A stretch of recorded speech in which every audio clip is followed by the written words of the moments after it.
जो लोग टैक्स नहीं अदा कर रहे या टैक्स को इवेड करते हैं, और उन्होंने पहले स्टेप है उसमें इन तमाम लोगों की सिम्स को ब्लॉक करने का फैसला किया है।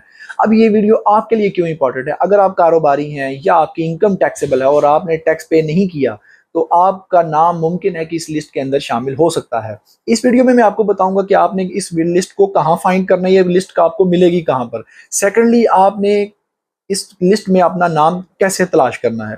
थर्डली, आपने वो कौन सा एक ऐसा स्टेप लेना है जिससे इस लिस्ट में से आपका नाम निकल जाएगा और ये तमाम जो लिमिटेशंस है वो आपके लिए हट जाएंगे। तो ये वीडियो आप लोगों के लिए बहुत इंपॉर्टेंट है और इसको आपने एंड तक देखना है, और इसको अगर आपको अच्छी लगी तो आपने लाइक भी करना है और सब्सक्राइब भी करना है। जैसा कि आप लोग जानते हैं कि recently federal board of revenue और IMF पाकिस्तान का टैक्स कल्चर के ऊपर बहुत ज्यादा परेशान है। वो चाह रहे हैं कि इसके नेट के अंदर बढ़ाया जाए, इसको इजाफा किया जाए। और क्योंकि ऑलरेडी जो पाकिस्तान के अंदर टैक्स पे करने वाले अफराद हैं उनमें मेजॉरिटी सरकारी मुलाजमीन की है, और इस तरह